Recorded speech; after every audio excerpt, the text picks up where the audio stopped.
On the Universal Children's Day, children in the besieged Gaza have gathered near the United Nations office in the city to demand the UN General Assembly to put an end to the Israeli siege, which the children say is depriving them of their rights.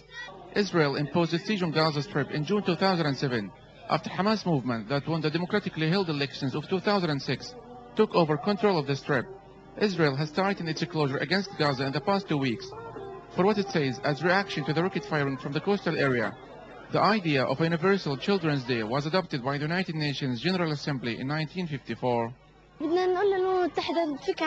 want to tell the United Nations to intervene and break the Israeli siege. Many people, including children, have died. We came here to send a message to the United Nations that we want to live like the rest of the children in the world, in peace and freedom. We want the siege and occupation to be brought to an end. We want to enjoy our childhood and have lots of toys.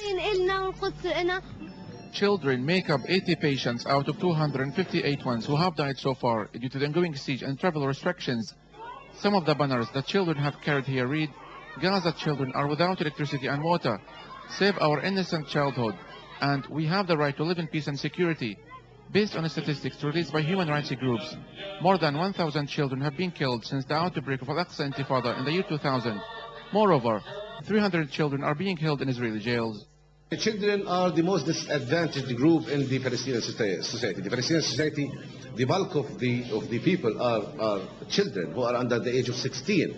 They are suffered so much from the Israeli measures, the Israeli closure that's imposed, which is unprecedented, that has its dynamics, its consequences on the different aspects of the daily life.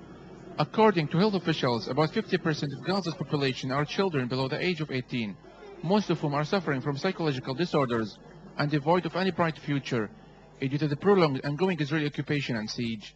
While the children throughout the world celebrate Universal Children's Day, Gazan children have conveyed this message that they want to enjoy their rights and childhood without siege and closure.